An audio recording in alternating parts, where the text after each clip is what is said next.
예레미야 42장 15절에서 22절. 너희 유다의 남은 자여 이제 여호와의 말씀을 들으라. 만군의 여호와 이스라엘의 하나님께서 이와 같이 말씀하시되 너희가 만일 애굽에 들어가서 거기에 살기로 고집하면.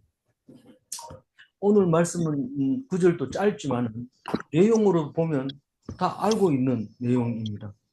그래서 별 다른 게 없는데 오늘 이 말씀을 그러면 간단하게 하고 마칠까요? 그런 생각이 들지만 그게 아니고 오늘 짧을수록 더 깊은 내용이 들어있다는 것을 알게 됩니다. 깊은 내용은 어디까지 깊습니까? 예수님을 찾는 것이죠. 예수님을 찾아내서 오늘 오늘의 말씀을 교훈을 얻게 되는데 교훈을 얻었다고 해가지고 내가 다른 사람과 달라지는 것이 아니라 하나님께서 주신 은혜를 풍성히 받을 수 있는 그런 말씀인 것입니다.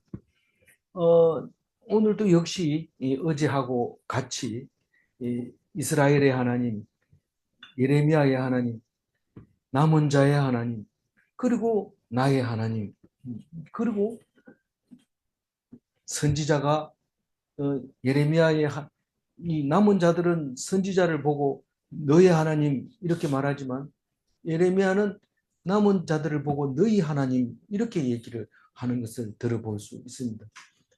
그런데 우리는 이스라엘의 하나님도 아니고 너희 하나님도 아니고 내 하나님도 아니고 우리 하나님도 아니고 나의 하나님이라는 걸 잘 알고 있습니다. 어떻게 알았어요? 예수님을 닮아서 예수님이 나의 아버지, 나의 하나님. 그러니까 이스라엘 백성 바리새인들이 유대인 바리새인들이 신성모독이라고 하면서 죽여버렸거든요. 그런데 우리는 예수님을 닮아서 우리를 아버지라고 부르면서 누가 이 신부님 내 죄를 하나님께 고해 주세요. 내 죄를 용서받게 해주세요. 이렇게 말하지 않고 직접 하나님께 바로 얘기를 합니다. 누가 아들이 다른 사람을 보내가지고 용서를 빈다든가 누가 다른 사람을 통해서 나를 아버지한테 소개받아서 그 아버지 앞에 서게 할까요? 그런 거 없어요. 그 바로 아버지한테 가면 되는 겁니다. 근데 잘못을 하도 많이 해놓으니까 혼날까봐 딴 사람을 보낼 수가 있지 않느냐. 그래가지고 그거를 생각해낸 게 이제 신부들 입을 통해서 하나님께 전달돼야 된다. 그거를 1500년간이나 그렇게 하다가 우리 이제 종교 개혁이 일어나서 그게 아니다. 만인 제사장이다. 누구나 하나님과 대화할 수 있다. 그런 것을 공포함으로써 개신교가 이제 생기게 되고 우리는 다른 게 아니라 예수님만 의지하는 사람들이 기독인이다. 그 이외에 다른 건 다 기독인이 아니다. 이렇게 이제 얘기를 할 수가 있게 되는 겁니다. 근데 그거를 오늘 찾아내야 돼. 그래서 15절에 보면 어, 너희 유다의 남은 자여 이렇게 말할 때 예레미야가 이 남은 자라고 하는 것은 예레미야만 그렇게 생각하는 게 아니라 이스라엘 백성 전체가 남은 자 사상이 있습니다. 그래서 남은 자에게서 다시 그루터기에서 새싹이 나고 회복시킨다. 그런 생각을 가지고 있기 때문에 이 앞에서도 기도를 부탁할 때 우리가 남은 자로서 얼마 되지 않습니다라고 하나님께 물어서 우리의 갈 길을 가르쳐 주세요. 이렇게 물어보는 것은 유대인이기 때문에 가능한 말입니다. 뭐 이 유대인이 아니라면 어떻게 해요? 우리가 이렇게 많은 사람이 있는데 하나님이 어떻게 가야 될지 하나님께 물어봐 주세요. 우리가 이렇게 많은데 이래 묻죠. 근데 진짜로 이스라엘 백성은 남은 자가 하나님의 씨앗이 됩니다. 씨앗은 크지 않습니다. 오히려 훨씬 더 작고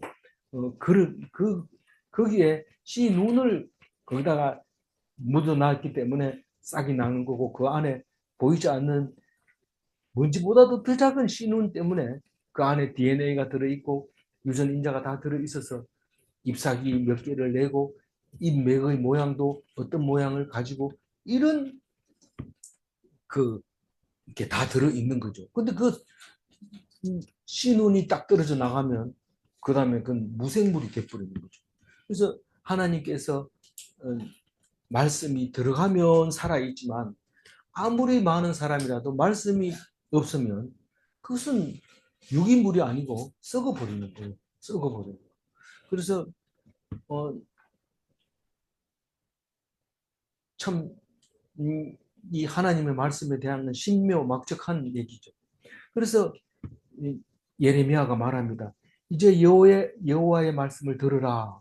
왜 이제 여호와의 말씀을 들으라 하냐 하면 너희들이 하나님께 말했기 말씀을 듣겠다고 했기 때문에 만군의 여호와 이스라엘의 하나님께서 이와 같이 말씀하시되 이 이스라엘 하나님 이러면은 뭐 너, 나, 뭐 우리 이게 구별하지 않고 하나님 백성의 하나님이라는 것을 말하고 있는 겁니다.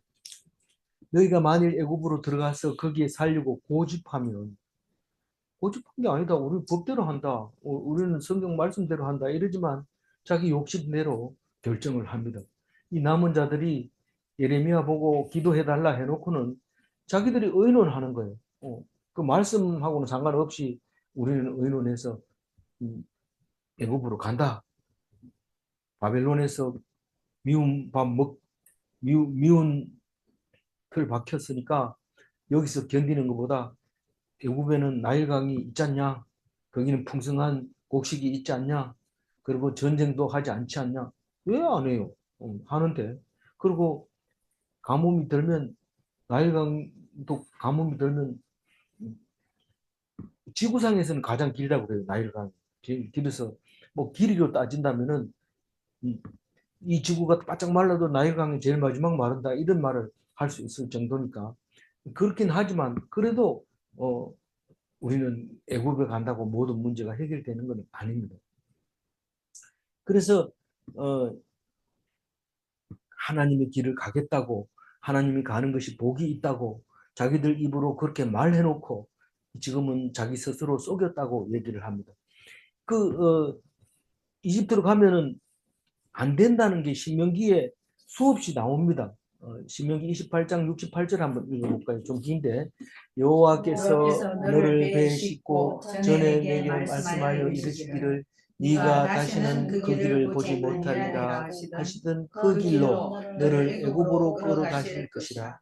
거기서 너희가 너희 몸을 적군에게 남녀 종으로 팔려하나 너희를 살 자가 없으리라. 이 신명기에서 이스라엘 백성이 굉장히 선민 사상을 갖게 됩니다. 우리는 택한 백성이다. 하나님이 우리의 하나님이다. 만군의 하나님이고 모든 신을 지으신 하나님이다. 이렇게 해서 선민 사상을 갖고 있었는데 그러나 너희들이 내 말을 귀 기울이지 않으면 다시 가서는 안 되는 이집트로 내가 강제로 끌어가겠다. 거기서 살 자가 없으리라. 노예보다 더 노예를 사갈 사람이 없다면 그보다 불쌍한 게 없는 거죠. 엄청 가치가 있다고 목에 힘주던 사람들이 가치가 폭락하게 되고 짐승은 잡아가지고 고기나 먹지만 사람은 못 먹습니다. 그러니까 이게 보통 일이 아닙니다. 죽으면 또 묻어줘야 되죠. 그러니까 그런 사람이 된다. 어떻게 하면 내 말을 안 들으면 그게 신명기에 나와 있는 말입니다. 근데 다른 데는 몰라도 이집트로는 가지 마라. 이제 그 얘기하고 있는데 16절 읽은 겁니다. 너희가 두려워하는 칼이 애굽 땅으로 내려가서 너희에게 미칠 것이요 너희가 두려워하는 기근이 애굽으로 급히 따라가서 너희에게 임하리니 너희가 거기에서 죽을 것이다. 이 너희들이 세상 일을 안일하게 생각하고 칼은 하나님이 주신 건데 그 칼을 피해가지고 가면 그 칼은 따라간다. 너희들이 피한다고 그게 없어지는 게 아니고 내가 칼을 쓰지 않아야 되는 것이 내가 칼을 쓴다고 어디로 간들 내가 그걸 못 따라가겠느냐. 나를 봐야 되지 애굽 땅을 보면 안 된다. 가면 칼이 따라간다. 너희들이 혼날 만큼 혼나야 되지. 혼나기 전에 그것을 해결하려고 네 스스로 간다면 결국은 그 칼이 따라간다. 애굽까지. 실제로 이제 내일도 나오고 모레도 나오지만 이제 바벨론이 이집트를 침공한 그 이야기가 나옵니다. 그 왕이 거기 가서 딱 앉아가지고 통치하는 이야기가 나오는데 어쨌거나 따라간다. 너희들 도망가봤자 소용없다. 이제 그 얘기를 하는 겁니다. 두려워하는 기근이 애굽으로 급히 따라간다. 너희들이 먹을 게 없다고 이집트로 간다 그러는데 거기 뭐 공짜로 주는 줄 아느냐. 그리고 가만 앉아가지고 먹도록 누가 놔둔다더나. 절대로 안 놔둔다. 힘 있는 사람이 가서 다 뺏어온다. 그때 당시에는 농사 짓는 것보다 뺏어오는 게 훨씬 쉬워요. 힘만 있으면 돼요. 그래서 지금은 바벨론 시대다. 그걸 알아라.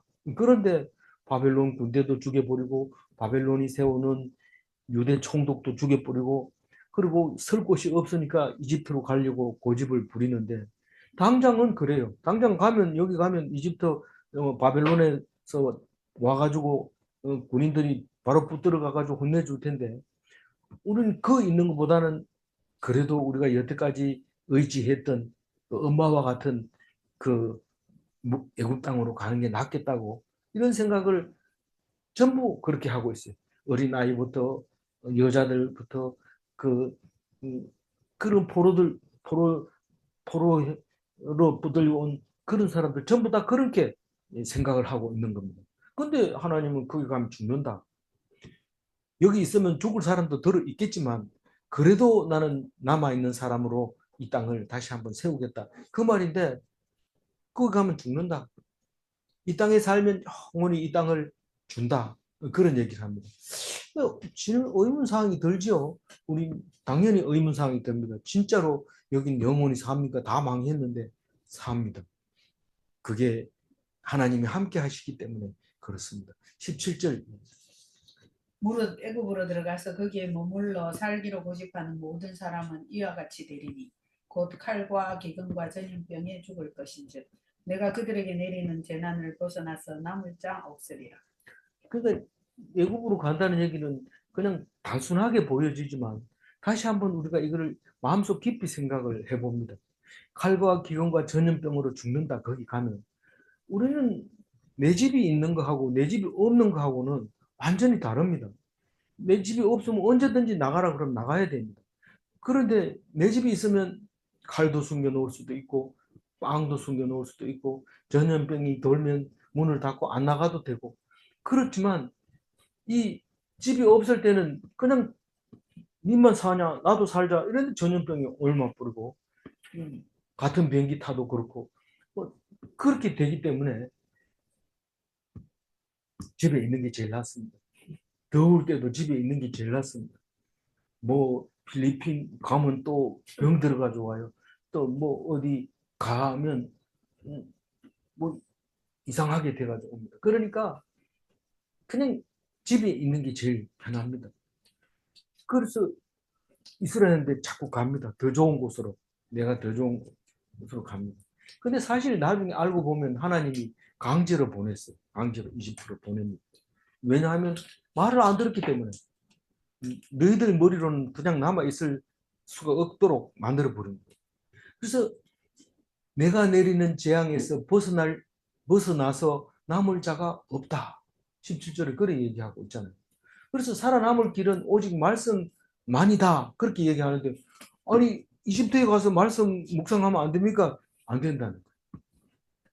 말씀은 예루살렘에 있는 줄 알고 솔로몬 성전만 바라보고 있었는데 다 없어졌는데 어떻게 거기서 말씀이 살아 있습니까?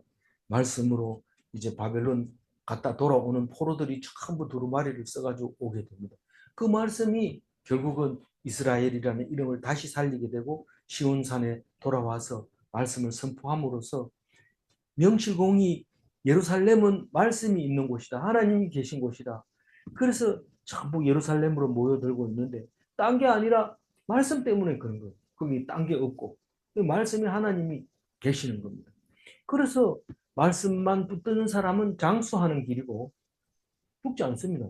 영원한 구원을 순종은 구원의 길입니다. 말씀 듣는 것은 장수하는 길이고 복을 받는 길이고 기쁨을 얻는 길이고 높임을 받는 길이고 힘을 얻는 길이고 아름다워지는 길이고 많은 것을 가지는 길이고 많은 것을 아는 길이고 진리에 이르는 길이고 하나님을 아는 길이고 또 있습니까? 숨차지만은 할 얘기 많습니다. 그러나 여기까지만 하겠습니다. 이게 하나님의 말씀이 얼핏 보면 시시한 것 같고 언제든지 잡을 수 있는 것 같지만 하나님 말씀은 그런 말씀이 아닙니다. 네가 돌아서면 나는 더 멀리 가겠다. 그렇게 합니다. 내가 언제나 갔다가 돌아섰다가 다시 돌아서면 거기 있겠지 이러지만 갔다가 돌아서면 없어요. 저 멀리 가버리고 없어요. 하나님은 그렇게 하겠다는 겁니다. 그러나 내가 거울 보듯이 내가 한 발짝 가까이 가면 하나님은 두 발짝 가까이 오신다는 것을 우리에게 늘 말씀하고 계십니다. 18절 읽어봅니다. 만군의 여호와 이스라엘의 하나님께서 이와 같이 말씀하시되 나의 노여움과 부흥을 예루살렘 주민에게 부은 것 같이 너희가 애굽에 이를 때에 나의 분을 너희에게 부으리니 너희가 가증함과 놀램과 저주와 치욕거리가 될 것이라. 너희가 다시는 이 땅을 보지 못하리라 하시도다. 아무리 가지 말아 해도 간다. 아무리 가지 말아 해도. 우리 아들이 아무리 그렇게 하지 마라 그렇게 하지 마라 해도 그렇게 한다. 아버지는 알아요? 몰라요? 압니다. 아버지는 알아요. 근데 그 왜 그냥 놔둬요? 아들이니까. 그럼 그 아들이 나중에 어떻게 될까요? 아버지한테 말을 안 듣다가 식겁을 하죠. 그러면 아버지가 뒤에 가서 딱 도와주죠. 그러면 아버지가 있는 줄 알게 되고 그것을 아버지가 기다리고 있는 겁니다. 그러니까 너희들 가면 이렇게 가나안 땅을 다시는 보지 못하리라 이렇게 한데도 가는 거예요. 왜냐하면 모르니까요. 말씀을 귀 기울여 듣지 않으니까요. 그건 내가 볼 땐 그게 아닌 것 같으니까요. 갑니다. 그러면 하나님의 노여움과 분이 예루살렘 주민에게 부은 것 같이 예루살렘이 망한 것 같이 너희도 애굽에서 그렇게 망하게 될 텐데 거기 뭐 망할 게 있습니까? 우리 땅도 없는데 거기 망해봤자 남의 땅인데요. 이런데 그게 어떻게 망하냐면 내가 분을 내면은 너에게 부으면은 노여움을 붓게 되면은 너희들은 가정함이 되는 것이고 사람들이 놀래게 되고 저주거리가 되고 치욕거리가 될 것이다. 그리고 다시는 이 땅, 가나안 땅, 이 지금 가나안 땅이 아직 있어요. 지금 어디 있느냐면 기브온에 있어요. 기브온에. 그, 그 모여가지고 지금 어디로 갈까 지금 고민하고 있어요. 기브온에서. 어디에서 기브온까지 왔어요? 어디에서? 어디에서?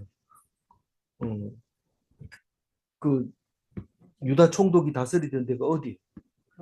음,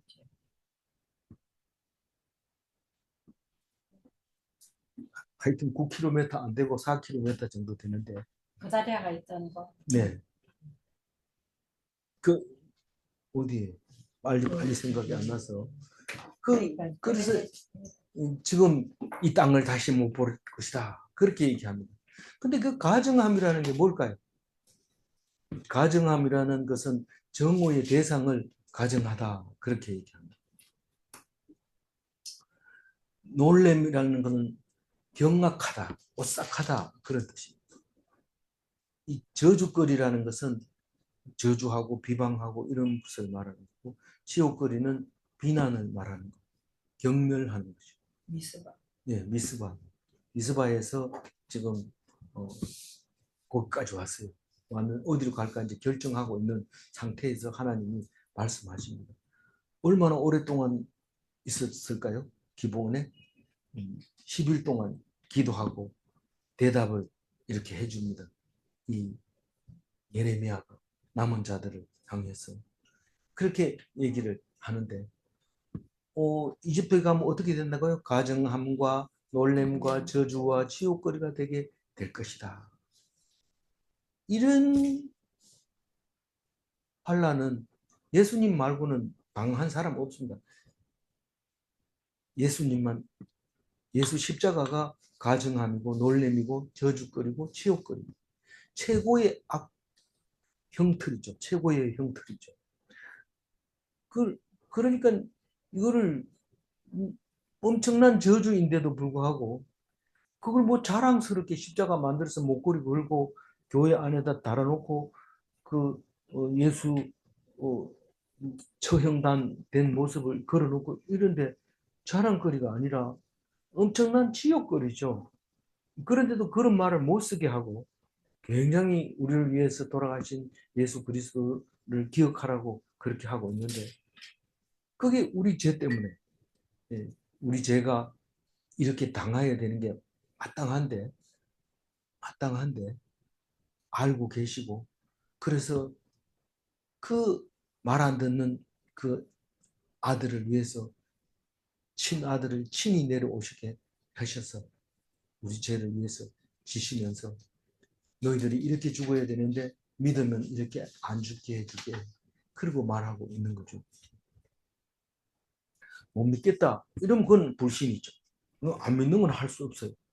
뭐 그거 가지고 따지거나 이렇게 하지는 않습니다. 그렇게 예수님 오신 겁니다. 19절을 읽어봅니다. 유다의 남은 자들아 여호와께서 너희를 두고 하신 말씀에 너희는 애굽으로 가지 말라 하셨고 나도 오늘 너희에게 경고한 것을 너희는 분명히 알라. 네. 광야 40년 동안 항상 돌아보지 마라. 다시는 이집트 가지 마라. 이 길로 돌아가지 마라. 그에게 얘기했지만 다시 또 거기로 가고 있습니다. 그 이집트가 좋은 곳일까요? 나쁜 곳일까요? 좋은 곳이죠. 마늘도 먹고 부추도 먹고 또 뭐 먹어요? 고기도 먹고. 그런데 마늘.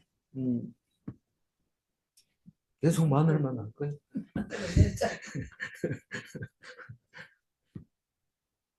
근데 우리는 자꾸 맛있는 데로 가려고 애쓰는데 맛있는 데 가지 말라는 얘기는 아니고 하여튼 거기서 나왔으면 다시 돌아가지 마라. 그러면서 내가 준 땅에서 살아라. 그렇게 말하고 있습니다. 그 가나안 땅에 가면 아브라함과 이삭과 야곱에게 약속한 땅이 거기 있기 때문에 당당하게 들어가 가지고 이건 우리 땅이다. 우리 조상이 약속받은 땅이다. 그렇기 때문에 누가 와 살아도 그 성경책을 갖다 놓고 이야기를 하면 아무도 거기서 힘을 못 씁니다. 이 사람은 내 땅이라는데 우리 옛날에는 그 닭이 이웃집에 가서 알을 낳을 때가 많습니다. 우리 조카는 어릴 때부터 남의 집에 가가지고 닭 알 낳은 거 이렇게 보고 이거 우리 닭이 낳은 거다 이러면서 딱 들고 나온다는 거예요. 그럼 아무도 그거를 아니라고 말할 수 없다는 거죠.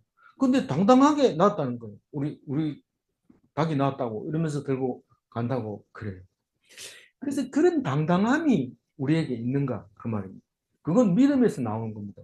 그 아이에게 만약 아니다 이러면은 막 울고 난리가 났죠. 우리 닭이 낳은 게 확실하다는 거지.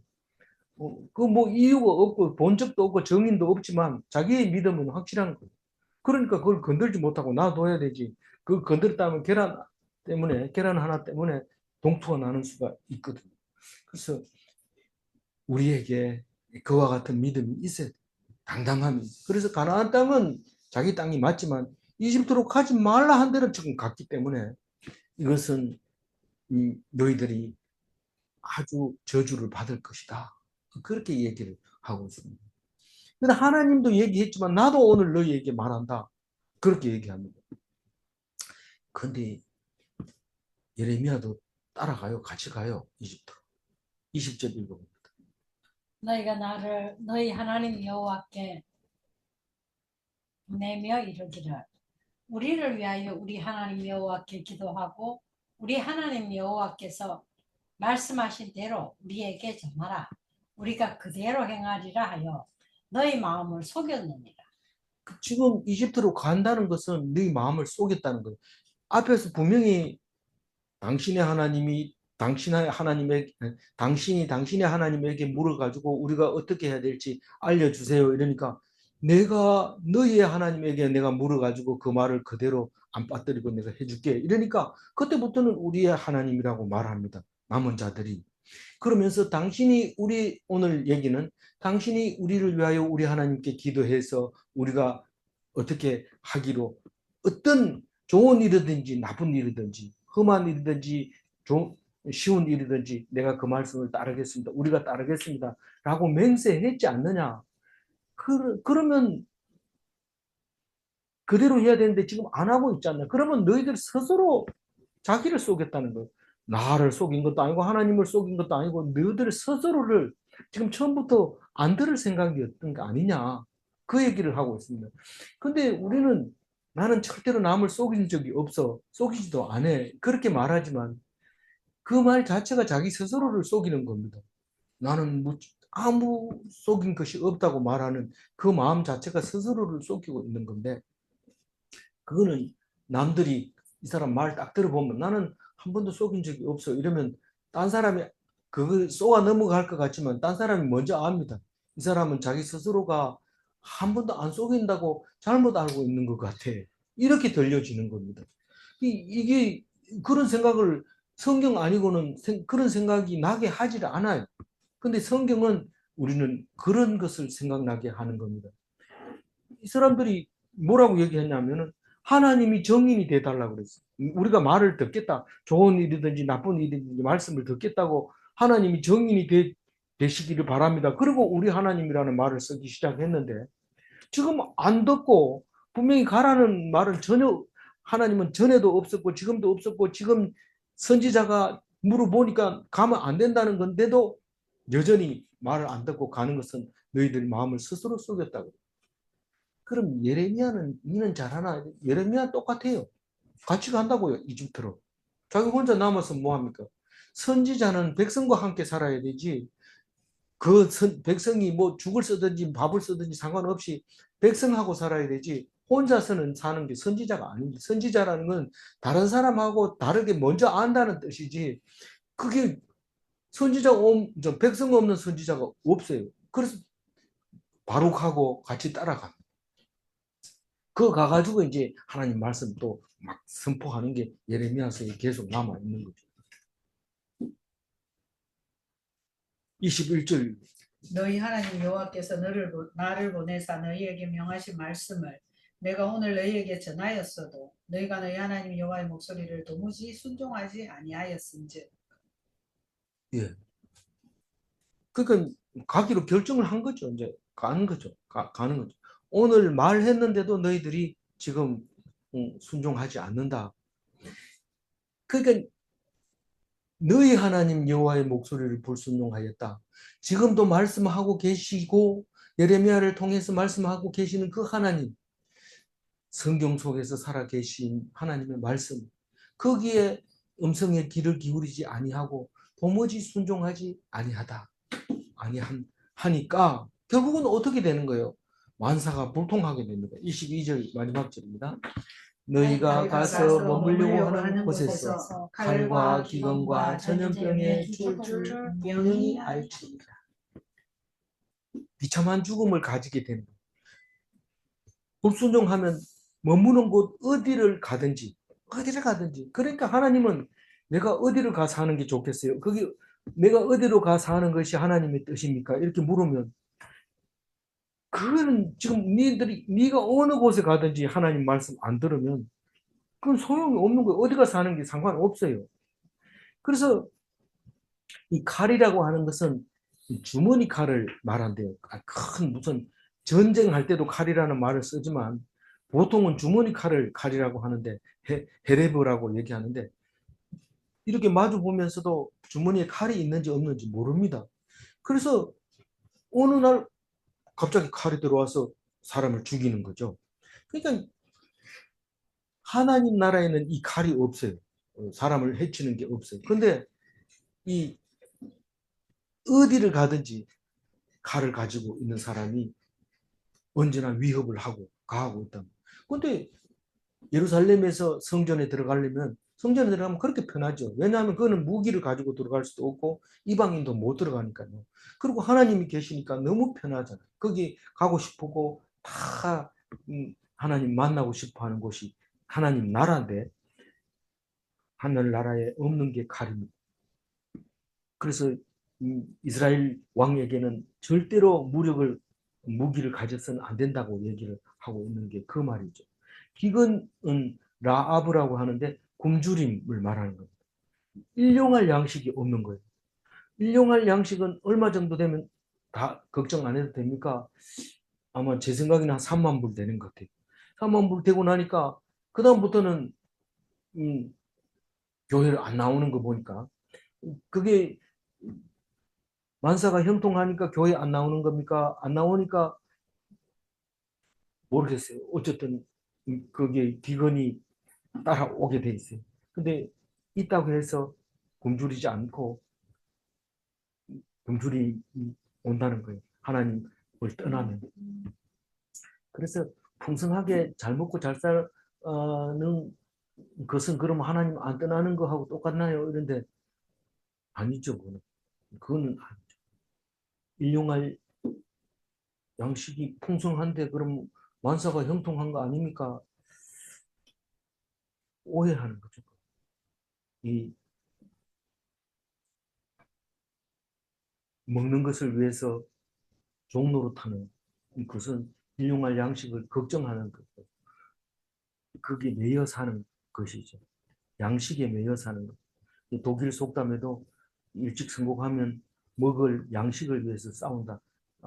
그러니까 어, 뭡니까? 자기가 하는 일에 가치를 못 느끼면 먹을 양식과 싸운다. 그런 말이 있잖아요. 그래서 자기 할 일을 열심히 하면 하나님이 일용할 양식을 항상 채우게 주게 돼 있습니다. 자기 할 일을 하면 난 이 일 하다가 굶어 죽어도 이 일 하겠습니다. 그러면 하나님이 굶어 죽지 않도록 해주는데 말을 안 들으니까 이거 하면 좋겠다 저거 하면 좋겠다 이러고 이거 좀 해보고 저거 좀 해보고 이래도 매일 먹는 것 때문에 걱정하게 되고 이렇게 되는 것 말하는 거죠. 예, 기근에 대해서 그리고 전염병에 대해서 이 역병인데 하나님이 역병을 일으키면 하나님이 내버려 둔다는 거예요. 이렇게 건강하게 해줬다가 이렇게 바이러스를 주면은 그건 하나님이 손을 딱 떼고 그냥 내버려 둔 상태이기 때문에 그 문제가 얼마나 갈지 코로나 맨 처음에 있을 때는 몇 달 안 갈 줄 알았는데 3년 이상 가게 되는 것을 보는데 그게 하나님이 하시는 건데 예, 좀 여행 좀 젊게 다니라 적게 다녀라 그리고 코로나를 줘서 하늘에 비행기가 이 가을 하늘에 잠자리처럼 많다가 갑자기 코로나 때문에 하늘에 비행기가 거의 없어지고 항공사가 문 닫고 그랬던 것을 기억합니다. 우리는 그 막 잘 돌아간다고 하나님의 축복이 아니라 일용할 양식만 있으면 되고 어, 하나님이 내버려 두시만 않으면 되고 하나님 나라의 샬롬만 있으면 우리는 하나님 안에서 하나님 나라를 이루는 겁니다. 그래서 어, 우리는 당연히 예수님처럼 그렇게 죽어야 될 사람이지만 그러나 예수님께서 아시고 우리 죄를 위해서 오셨으니까 우리는 겁낼 필요도 없고 순종만 하면 됩니다. 순종하는 거 열심히 공부하는 게 아니고 그냥 듣는 거예요. 하나님 말씀, 오늘 말씀 주시는 거 귀담아 듣는 것이 오늘 우리가 할 일이라는 것을 기억하시기 바랍니다. 18절 색깔 칠해 놓은 것만 한번 읽어보겠습니다. 너희가 가증함과 놀램과 저주와 치욕거리가 될 것이라. 세상 것을 따라가면 죽습니다. 말씀 따라가면 영원한 생명을 얻습니다. 질문합니다. 불순종의 백성에게 하나님의 노여움과 분을 부으셨는가? 질문 2. 하나님께 순종한 백성은 오직 한 분뿐입니까? 예, 누굽니까? 예수 그리스도. 예수 그리스도를 닮는 참된 그리스도인이 되시기 바랍니다. 기도하겠습니다. 하나님 감사합니다. 오늘 물어서 길을 잃은 남은 유대인들이 하나님께 물어서 갈 길을 가르쳐 줬는데 새로운 것이 아니라 그전부터 하신 말씀이고 지금도 하고 있는 말씀인데 그 말씀을 흘려버리고 내 고집대로 내 편안한 대로 하려고 한 것을 용서하여 주옵소서. 그렇게 했을 때 만사가 불통하고 참으로 많은 자존심을 버리게 되고 치욕거리가 된 것을 압니다. 가치가 없어서 종으로도 쓸모없는 우리 인생이 되어버린 것을 압니다. 하나님을 떠나지 말게 하여 주시고 오직 주님을 붙잡고 고귀한 삶을 하나님 아들로서의 삶을 살아갈 수 있도록 도와주시옵소서. 온전히 주님께 의탁하옵고 감사하며 우리 주 예수 그리스도 이름으로 기도 올리옵나이다. 아멘.